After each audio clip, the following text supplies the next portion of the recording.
We made it through the offseason, Jake. We're to week 0 of the college football season, and we've got a 7-game slate. I'm excited to make some picks with you. We're going to each take 4 official picks, but we'll talk about the entire slate this week. Sound like a plan? Sounds like a plan. It's been 8 long months without college football, and I'm so excited that it's back and we can get some action going.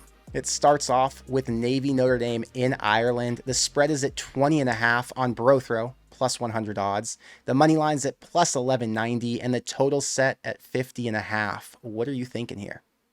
20.5 is a lot of points either way, so I'm looking more at the over in this game. Notre Dame just got Sam Hartman, one of, if not the best transfer portal quarterbacks from Wake Forest. Guy's an absolute gunslinger. He is an electric quarterback. He won Wake Forest several games in the last couple seasons just on the strength of his arm alone. So add him to a team like Notre Dame with a ton of talent all around. I see them putting up a lot of points in this game. Navy, they're moving away from the triple option. They're going to be throwing the ball a lot more. That means the clock's going to be stopped a lot more. They're going to be matriculating the ball down the field faster. To me, this game screams to be a shootout. I love over 50.5. The word shootout is hard for me to agree with because Notre Dame returns 8 starters on defense, and I think they're going to be a top 10 unit in the entire country. But like you said, that Navy team's got a new head coach. They've got kind of a new scheme on offense. Do we think they can get to 50.5 when last year they combined for 67? It seems pretty likely, especially if Notre Dame can get to that 40 marker. So I'm going to say take the over. That's an official play for me. Next, we've got UTEP at Jacksonville State. This will be their first game as an FBS team. It's a Conference USA matchup, and the spread's interesting. You've got +1 for a Jacksonville State team who's coming over from the Pioneer League, I think. It's an FCS division. UTEP was an okay team last year, but they didn't make a bowl game. On the other hand, Jacksonville State won 9 games. Now, here's what I'm looking at. The spread, I think, started at 2, and it's already started to move in Jacksonville State's favor, which makes me interested. What are the Sharps thinking? This is a Jacksonville State team who's on an 11-0 home opening win streak. It's going to be their first home game as an FBS team, which means they're going to be extra amped up. And then they've got a returning quarterback, and they have a transfer in from Nebraska named Logan Smothers, so I can trust their quarterback play, and they're both dual threats. There are 9 total starters back on this offense, and the team won 9 games last year. UTEP didn't make a bowl game. They're still good, and they've still got 8 starters back on offense. Their 1,000-yard receiver, 4 all-conference USAO linemen, and one of their top returning running backs in the entire conference. Being a 1-point favorite against a team who's coming over from the Pioneer League doesn't make much sense to me. I've got to ride the home team. Yeah, this is a tricky line to consider. First game in the FBS means that they're going against some superior competition than they're normally used to. And given that they normally teams get a 3-point addendum in their line when they're the home team, the books are kind of saying that UTEP should be a 4-point favorite on a neutral field. I would lean towards UTEP in this one, but I'm going to ride with you. That's an official pick for me, not for you. Next up, we've got USC San Jose State. This will be in LA. The spread is -30.5, and check out the money line, plus 52.80. Is there any chance for a San Jose State cover? Definitely a chance for a cover. San Jose State has one of the top mid-major quarterbacks in the country. 6th-year senior Chavon Cordero. He had 3,250 passing yards last year, 23 touchdowns, only 6 interceptions. So this offense is a very capable unit. But they're not going to be able to stop the USC offense. Lincoln Riley has scored 40-plus in every single opening week as a head coach. Just last year, in his first opening week with USC, he put up 66 points by themselves with USC. USC has a ton of talent returning. Caleb Williams, transfer Dorian Singer. They're coming off a loss in their bowl game against Tulane. This is a team that's going to be angry about that. They've been practicing hard all summer waiting for that. I think USC is going to put up a boatload of points. 31, big number to lay. So I'm taking the over 66 because I think USC might be able to put up 60 by themselves in this game. Yeah, I think they can too, especially since San Jose's defense is not very good, and I think they could give up 50 for sure. The question is, how soon does Riley send in the backups? And are the 9 returning starters for San Jose State good enough to get at least 20 or 30 points on the board? I'm staying off of it, but I would take the over if I was going to take anything.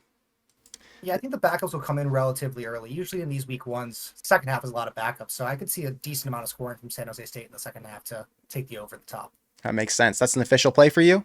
That's an official play, over 66 on Well, BroThrow. This next one is Ohio at San Diego State -2. Another one where the line has already moved. It was at 3.5 just 2 days ago, and now we're at 2. So Ohio was a 10-win team last year. San Jose State won 7. They lost their bowl game.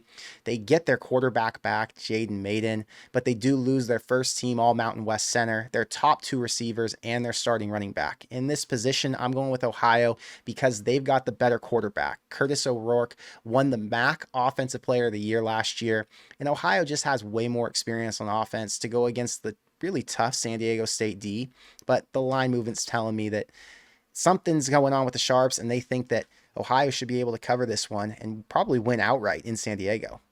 San Diego State, though, has one of the best punters in the entire country, and you know how important I think punting is. This game is all about being able to punt to win, and San Diego State's punter Jack Browning is a Ray Guy Award finalist and a finalist for the kicking award. He does both for them. San Diego State's got great special teams. Ohio's going to have to play really well on offense and defense to mitigate that advantage. If you did have a play, which one are you going with? I might lean San Diego State. They're at home. But it's not official. Not an official pick. Moving over, we've got New Mexico State versus UMass. I don't have a play here, but what are your thoughts? Well, this one is a nice coaching matchup. UMass has Don Brown, the former Michigan State defensive coordinator, who I like to call On Brown because the D really fell off. He was 1-11 last year, and New Mexico State, they have their coach Jerry Kill, former University of Minnesota head coach. They started off pretty slow, but ended the year on a 6-1 streak.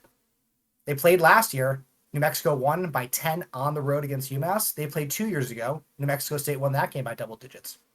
New Mexico State's returning 83% of their offensive production and 4 offensive linemen. And UMass had a really, really strong transfer class. Don Brown did a great job bringing in a lot of talent, including new quarterback Tyson Pomachan, who was formerly at Clemson and then at Georgia Tech. But this is a guy who couldn't beat out DJ Ungalele, guy who couldn't beat out Jeff Sims. Obviously, he wasn't going to beat out Trevor Lawrence, but this is going to be his first real playing time. And New Mexico State, I think, has just been too strong, and I'm going to ride with them -6.5 at home. Yeah, they've got their returning QB. 4 starters are back on the offensive line, and I think their receiving core got better. So maybe I would take the over here at 45.5, but I don't know that UMass can score 17. I'm going to stay away from this one, but I would probably lean New Mexico State. Next up, I've got Florida International at Louisiana Tech. The spread is at -11. The money line is +370. And last year, FIU won this game by 8 in double overtime. Obviously, they were the home team. And the other thing to note was that Louisiana Tech didn't have Hank Bachmeier at quarterback, and he's the new transfer in from Boise State. So Louisiana Tech's loaded on offense with 8 returning starters. Obviously, they've got the better offensive mind with Sonny Cumbie. Their defense only returns 4 starters, and they weren't very good to begin with. FIU returns 7 on defense, but only 5 on offense. And the reason this is so important is because there's nothing else for us to gauge off of, right? There haven't been any games played so far. I think Louisiana Tech's going to be in a better position to get a win and get to a bowl game. But an 11-point cover in their first game against a conference opponent sounds a little steep. I'm going to ride with FIU to keep this one closer than 11, maybe a 10-point win, and that'll be an official play. Yeah, 11 is a lot of points in a conference game. Hank Bachmeier is a great quarterback, but first game in a new system, new teammates, might take a little bit to get going. I like the plus points in this situation too. The last game on the slate, Hawaii is at Vanderbilt. This game last year was supposed to be, I think it was a 9-point spread, so it was supposed to be somewhat competitive. It wasn't at all, and this year it is now listed at 17.5. This one's at Vandy. What are you thinking? Yeah, last year Hawaii got off to a hot start, scoring the first touchdown of the game, and then Vanderbilt went on a 63-3 run, absolutely beating them down. Hawaii had a really slow start to the season last year in Timmy Chang's first year as head coach, but they really improved over the course of the season. After week 3, they only wouldn't have covered 17.5 2 different times, one of which was at Fresno State going against Jake Haener. Vanderbilt, on the other hand, starting quarterback for half the season, Mike Wright, is now at Mississippi State. Wright had 4 of their 5 wins as starting quarterback last year. AJ Swan, who's playing in this game, only had 1. I think that Hawaii's got a lot to play for. They've got revenge from last season.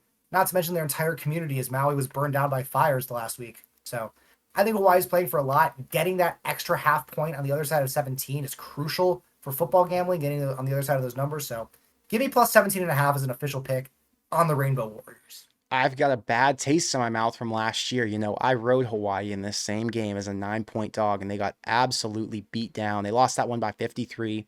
Then the Vandy stock got hot towards the end of the year. They beat Kentucky, I think, on the road, and then they beat Florida. So their stock was just hot enough to keep me off of this one because I wanted to take Hawaii with you, but I just can't trust them I in will this spot. say both those wins from Vanderbilt were with Mike Wright, who is no longer with the program. Those are good points, but I think Vandy's going to be better, just like Hawaii probably will be. Either way, official pick for you, not for me. We're going to keep track of all of these official picks below in the description box. If you like this video, hit the like button to help us out. And if you want to get more of our picks, make sure you hit the subscribe button so you don't miss any of them, because we'll be dropping multiple videos all season long. Jake, I appreciate you a ton. Can't wait to see you in the next one, and I'm really excited to watch games this weekend. College football is back. Let's go. All right, I'll see you in the next one.